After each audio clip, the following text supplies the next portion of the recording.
اس وقت جس کا نامہ اعمال اس کے سیدھے ہاتھ میں دیا جائے گا وہ کہے گا فَأَمَّا مَنْ أُوتِيَ كِتَابَهُ بِيَمِينِهِ فَيَقُولُ هَاؤُمُ اقْرَءُوا كِتَابِيَهْ إِنِّي ظَنَنْتُ أَنِّي مُلَاقٍ حِسَابِيَهْ فَهُوَ فِي عَيْشَةٍ رَاضِيَةٍ فِي جَنَّةٍ عَالِيَةٍ، وہ کہے گا لو دیکھو پڑھو میرا نامہ اعمال، میں سمجھتا تھا کہ مجھے ضرور اپنا حساب ملنے والا ہے، پس وہ دل پسند عیش میں ہوگا، عالی مقام جنت میں جس کے پھلوں کے گچھے جھکے پڑے ہوں گے۔ ایسے لوگوں سے کہا جائے گا کہ مزے سے کھاؤ اور پیو اپنے ان اعمال کے بدلے جو تم نے گزرے ہوئے دنوں میں کیے تھے۔ تو اب یہاں پہ جو ذکر کیا جا رہا ہے تو بتایا جا رہا ہے ایک ایسے شخص کا رزلٹ ڈے یا ایسے شخص کا انجام جس کا کہ نامہ اعمال اس کے سیدھے ہاتھ میں دیا جائے گا، اور سیدھے ہاتھ میں نامہ اعمال ملنے کا مطلب یہ ہے کہ یہ اس امتحان میں دنیا کے پاس ہو گیا اور اب یہ کامیابی کے ساتھ جنت میں جانے والا ہے۔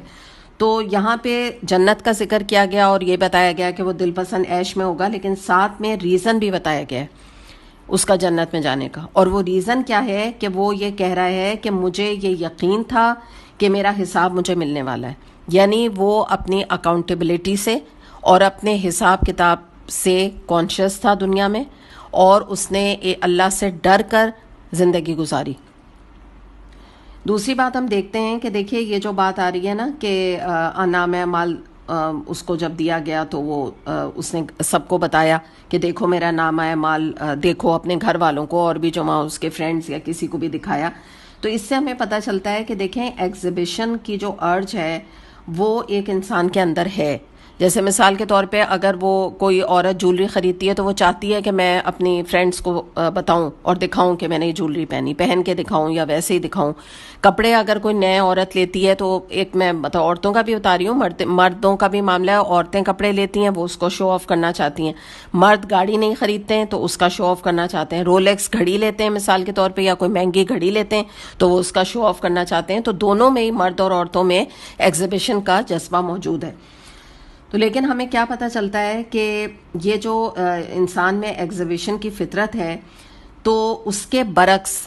لوگ جو نیک لوگ ہوتے ہیں وہ دنیا میں اپنے نیک اعمال بچا کر رکھتے ہیں، یعنی وہ ریاکاری نہیں کرتے، اور تمام نیکیاں ان کے اور اللہ کے درمیان ایک خوبصورت راز ہوتی ہیں۔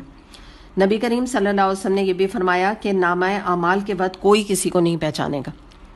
یعنی حتیٰ کہ عائشہ رضی اللہ عنہا نے سوال کیا کہ کیا آپ ہمیں بھی نہیں پہچانیں گے؟ آپ نے فرمایا نہیں، کوئی بھی کسی کو نہیں پہچانے گا۔ تو اتنا یہ سخت وقت ہوگا۔ تو بہرحال بات یہی ہے کہ اگر ہم یہ چاہتے ہیں کہ ہم یہ نیکیاں کر کے اللہ کے سامنے لے کر آئیں اور قیامت کے دن اللہ تعالیٰ خود اس کو ایگزیبٹ اپنے ہاتھ سے کرے، تو ہمیں اپنی نیکیوں کو سنبھال کے رکھنا ہوگا، کیونکہ دیکھیں نیکیاں بعض دفعہ کرنا آسان ہوتا ہے لیکن ان کو سنبھالنا بڑا مشکل کام ہوتا ہے، کیونکہ ریاکاری سے بعض دفعہ وہ ضائع ہو جاتی ہیں، بعض دفعہ احسان جتانے سے ضائع ہو جاتی ہیں، بعض دفعہ کسی کو ہرٹ کر کے آپ اپنی نیکی کو ضائع کر دیتے ہیں کہ کسی کو آپ نے مدد بھی کی اور ساتھ میں جتا بھی دیا، تو ظاہر ہے وہ ہرٹ ہو گیا اور آپ کی نیکی ضائع ہو گئی۔ تو یہ ہے کہ اگر ہم اس دن کی ایگزیبیشن اپنے اعمال کی اللہ کے سامنے چاہتے ہیں تو ہم دنیا میں اپنے نیک اعمال کو چھپا کے اللہ کے لیے رکھیں اور ہر عمل اللہ کی خاطر کریں۔